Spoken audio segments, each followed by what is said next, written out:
Krishna. So Krishna spoke a very strong verse. The ones who are doubtful, they cannot be happy in this life, in this world, nor in the next. But now the question is, we might belong to that category of being doubtful. So how to destroy these doubts?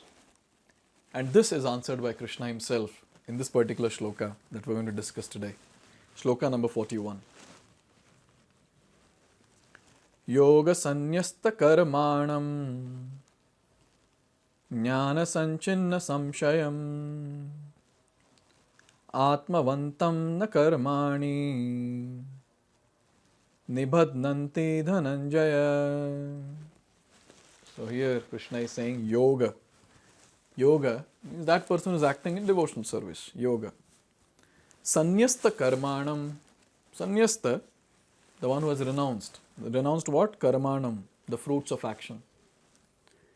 And such a person whose doubts, samshayam, jnana sanchinna, have been destroyed by knowledge, transcendental knowledge. Such a person is situated in self, atmavantam. He is completely self-satisfied, situated in self, in real knowledge. For such a person, O Dhananjaya, O conqueror of riches, na karmani nibhadnanti, such a person is not bound by the reaction of work. If we remember in chapter number 1, Arjuna was having this lot of doubts that, if we fight, then we'll be overcome by the reactions of these particular activities, we'll be overcome by sins, we have to suffer for that, so on and so forth. And finally again, towards the end of 4th chapter also, Krishna is saying, don't worry about all that. If you're doing these things, if you're situated on the transcendental knowledge, then these reactions will not touch you, will not bind you. Right? So this is a very nice shloka which talks about how to destroy these doubts. And Prabhupada helps us to understand this. It is said that one who follows the instruction of the Bhagavad Gita as it is imparted by the Lord, the personality of Godhead himself becomes free from all doubts by the grace of transcendental knowledge. So when it comes to understanding, when it comes to applying various transcendental aspects in our life, there are different ways to do this particular thing. Yes. So there are 3 ways to get transcendental, to get some knowledge, not transcendental but some knowledge. Yes. One is Pratyaksha Praman. Pratyaksha Praman is basically seeing is believing, the people talk about. So whatever we see, that's what we believe in. But then we have discussed in previous videos also that we are defective. We have got 4 defects. Our senses are imperfect. We cannot see beyond visible range. But that doesn't mean that things don't exist beyond visible range. Yes, they do exist, but we cannot see. For example, in a dark room, we cannot see what is there. But then, things are there. So first is imperfect senses. Like that, all the senses are imperfect. Second is we are illusioned very easily. Like for example, mirage in the desert. Or another illusion is we can be happy in this world. Third one is we have tendency to commit mistakes. And I guess this we do every single day. So no need of explanation. Fourth one is tendency to cheat. We are ready to cheat others. We are ready to cheat ourselves just to get some sense gratification. So in this way, we have got these 4 defects. Then how can we say that seeing is believing? Whatever I perceive, that is truth. In fact, a scientist makes a statement that the human beings can perceive only 1% of the entire creation. 99% they cannot perceive. Why? Imperfect senses. Defective, basically. So this is one way, so we cannot get perfect knowledge from this. Second is Anuman Praman. Anuman Praman means guesswork. According to me, according to my opinion, I guess. These are the different terms or words that people use. But then if we ourselves are defective, if our senses are defective, then how is it possible that our guesswork will be perfect? Our guesswork will also be defective. So the only thing that is perfect is Shabda Praman. Shabda Praman means the Praman or the knowledge that is coming from Lord himself, the Supreme Personality of Godhead himself, because he is perfect. He doesn't have these defects. He is beyond this material creation. He's the creator, but he's completely aloof from this material creation. So he has given this knowledge, and this knowledge comes in guru-disciplic succession. Like at the start of this particular chapter, we have discussed this, guru-disciplic succession.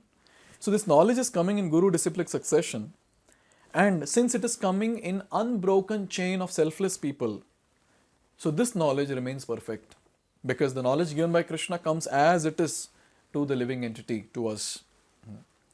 So now what happens is, many times people have this doubt, saying who has seen that this is truth, who has seen that God only has given this, and so on and so forth. So many doubts are there. Vedic scriptures have made this one statement, that if we prove any statement of the Vedas false, the entire Vedic scripture can be rejected. So this is what is the bold statement that is made. So this goes on to say that the confidence of Vedic scriptures is so great that no statement in the Vedic scriptures can go wrong.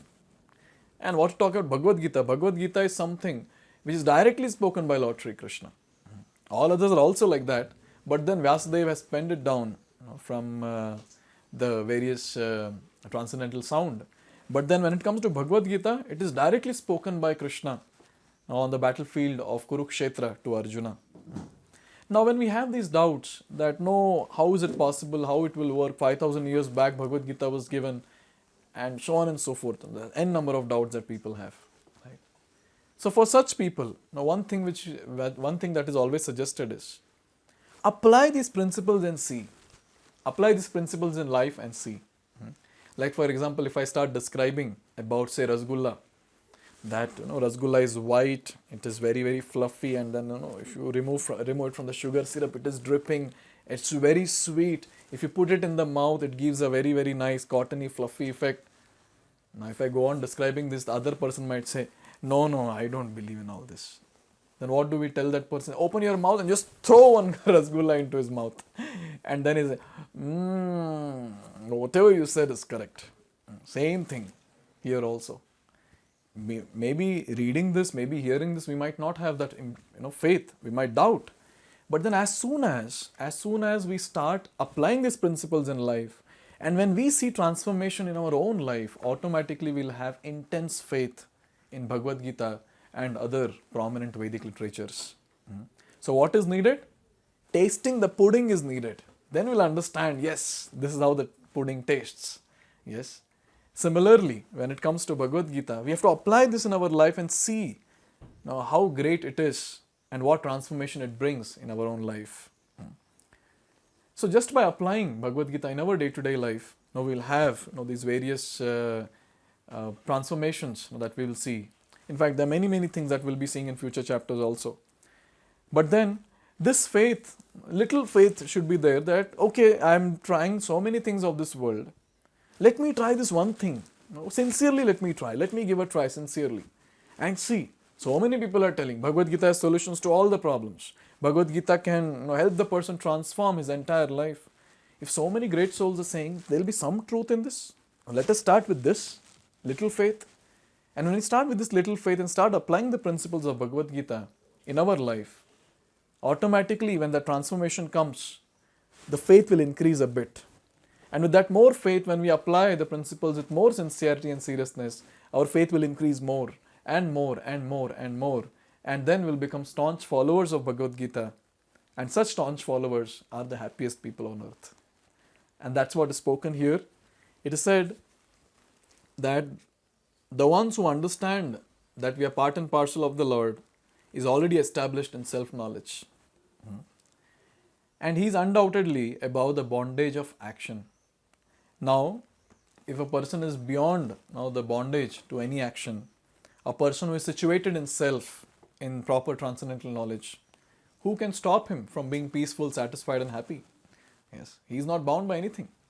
So in this way we understand that what is needed currently is, we have to follow what is given in Bhagavad Gita, we have to follow what is given in Vedic scriptures. And something which can give immediate effect in life is mantra meditation or chanting of the holy names of Lord Krishna. Hare Krishna, Krishna Krishna, Hare Hare, Hare Ram, Ram Ram, Hare Hare. So anyone who follows this particular process, that is given in the Vedic scriptures as the medicine for the disease of Kali Yuga, that person will see immediate transformation. There will be so many wonderful transformation that he will see, and then automatically he'll get so much of faith. And then along with the chanting of the holy names, that is also mentioned in Bhagavad Gita, along with that, there are so many wonderful principles of Bhagavad Gita that can be followed. So how can we remove the doubts? How can we destroy the doubts? By having little faith in Bhagavad Gita and applying these principles that we are learning in our day-to-day life. And when we see that transformation in our life, automatically these doubts will be destroyed with time. So in this way, Krishna has made it very, very clear that the person who is faithful will get transcendental knowledge and he will be happy. A person who is doubtful, he cannot be happy in this world, he cannot be happy in the next. And the person, who is getting that faith and trying to destroy the doubts, that person slowly and steadily, he will march towards the ultimate goal, and that person will surely attain success. He'll surely attain that eternal happiness. So after telling all these things, now Krishna is going to summarize various things that he has spoken, and now he is going to instruct Arjun what he is supposed to do in the last shloka of 4th chapter of Bhagavad Gita. Let's see that in the next video. Hare Krishna. Hare Krishna, Hare Krishna.